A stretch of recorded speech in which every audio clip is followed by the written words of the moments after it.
Hey, welcome back to the channel, and this is my review of France versus Scotland in the World Cup warm-up games.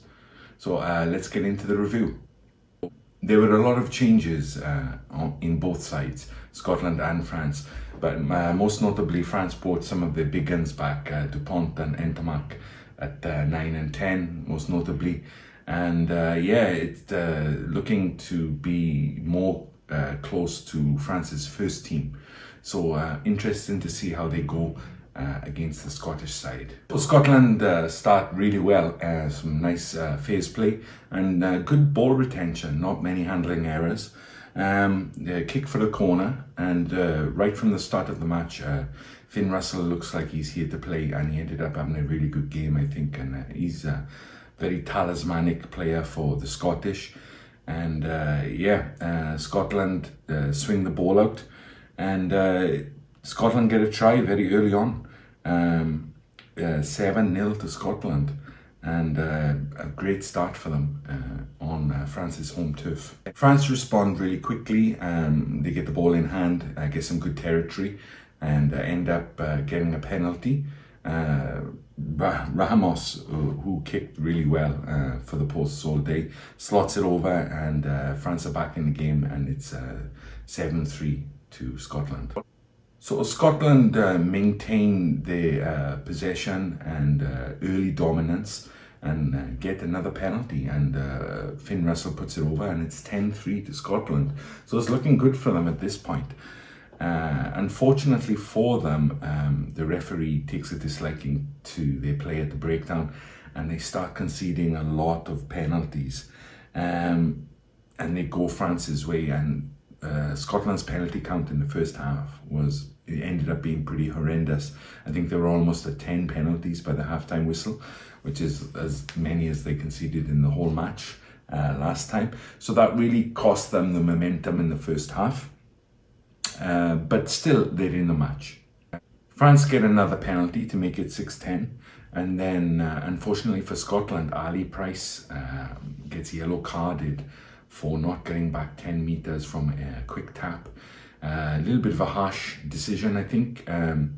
He was back pretty far, but I guess the referee deemed that he hadn't gone back the full 10. But definitely the momentum, and in the referee's eyes as well, is going against Scotland at the moment, and they just have to really survive, I think, until the halftime whistle without conceding any more yellow cards, which they do actually, which shows when they're up against the wall, they can be much more disciplined, which is what they're going to need. Almost inevitably, it seems France get over for the score before halftime. Again, Scotland under immense pressure, and the referee warns them, possible yellow card coming up. They don't concede the yellow, but France go down the blind side. Again, Dupont heads up Rugby, feeds on to Mac, his partner in crime, and he just slides over pretty easily down the short side, down the blind side, and France get their first try of the match. So it looked like the writing was on the wall for a while, actually. So Scotland did pretty well to hold them out this long. But game on, and France take the lead, and it's 13-10. So that's the score going into the halftime whistle, the halftime break. And you get the feeling that Scotland need to pull their socks up a little bit if they want to stay in this game. And they need a good pump up during the halftime break. When they do come out, unfortunately though, it's kind of the worst possible start, and they turn the ball over. I think it's Schumann who knocks the ball on, and France go immediately on the attack. Again, Dupont involved. He's involved in everything. France did good today, did well. And Pinot, the try scoring machine on the wing, gets over for a try. So France take the lead. France extend their lead to 2010. And straight away from the kickoff, France counter-attack, what they're known for and what they're best at, really, if we're being honest. And it's really nice. Again, Dupont involved, and feeds Ramos on the wing. Ramos, a lovely flat inside pass to Olivon, who gets in under the posts, and France extend their lead even further, and it's looking pretty shaky now for the Scottish team. They're going to have to work hard to pull this game back because France look like they're up for it now. Scotland are trying to drag themselves back into this match. Again, Finn Russell is kicking well for territory and just putting Scotland in better positions to defend and attack. And they're looking to up the tempo. But France are no stranger to that, and they match them and say, well, okay, we can do that too. And yeah, it's much better discipline this time though from both teams, and not so many penalties conceded by quite a large margin in the second half. So the game flows much better. So just as France are looking like they may be gonna score some more points, Finn Russell kind of bumps off or brushes off onto Mac, and he twists his knee or something, I think, and he's off. So that's a big blow for France. I mean, him and Dupont are like the central core of this French team. So him going off was quite a big blow, and I'm interested to see at this point how they're going to deal with that. Scotland, on the other hand, are finally managing to get the big lad Van der Merwe involved in the game. He hardly touched the ball in the first half, but when he does touch the ball, he looks like such a danger man. And he's every time he gets the ball, the French look worried, and he's beating tackles left and right. So if they can get the ball in his hands, you're thinking, well, Scotland can do something here. Scotland are attacking pretty well from broken play. It's not perfect by any stretch of the imagination, but they are looking dangerous behind.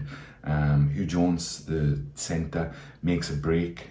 He looked lively all day, and eventually the ball gets fed out to Van der Merwe on the wing, who's already struggling with a knock that he's picked up. But yeah, he skips over the line for a try in the corner, but immediately after he's taken off. So again, another key player off onto Mac for France, and Van der Merwe now for Scotland.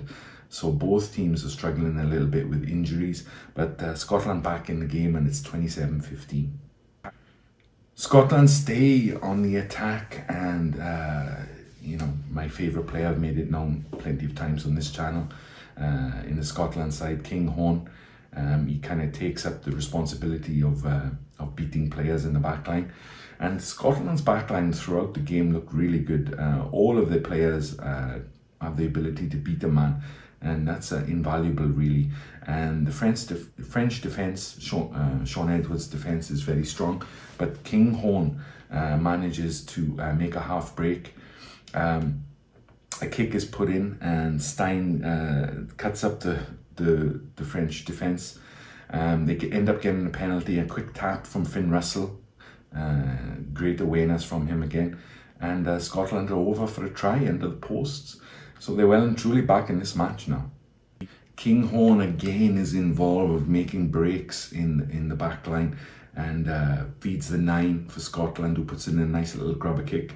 Stein, great awareness, he goes out into touch, then like glides back in, picks up the ball one-handed, and he's over in the corner for a try.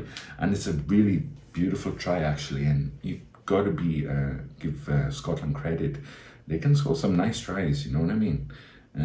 Yeah, so 27-all with a few minutes left on the clock, and at this point it's there for the taking. It's anyone's game. Scotland will be disappointed in how they finished out the match. They had the ball a couple of times. First of all, they lost their own line out. Not great field position, but it was there and they could have attacked from it, and France turned them over. And then they get a scrum, same thing happens, and yeah, scrum penalty. Ramos, I don't think he missed a kick all day, he slots it over, easy kick for him, and it's 30-27, and that's how the game finishes. And yeah, a nice little win for France, really. Could have gone either way, but Scotland got to be pleased with the effort they put up again in the second half. So to summarize the match, I think the French looked a little bit rusty, but they have that ability. If you go to sleep, they can just pile on the points. And those two tries at the start of the second half really almost killed off the game. Scotland did very well to work their way back into the match, and it was mainly through the back line, which I think is looking like the, you know what I mean, the real deal. They have a lot of talent there, and if they can get it together, they're gonna be a challenge for anyone to handle. I mean, their French defense is very good, and they cut them up a good few times. Got some nice tries. So Scotland looking dangerous behind. It's just a matter of whether the forwards can provide the backs with the ball. France, yeah, not bad. A good all-round performance. Dupont again was imperious at 9, which you come to expect these days. Antamak and Van der Merwe both picked up injuries. They'll be a concern for both teams. But I don't think either team will be terribly disappointed with the result. A good handful of tries for both sides, and lots of stuff to work on, and a good match to watch, actually. So yeah, France will be looking to improve their game before that big game against the All Blacks to kick off the World Cup, and Scotland more of the same. Yeah. So if you watched this far, please like, subscribe, comment, please, and share. And yeah, I'll catch you next time for the next review. All right, bye.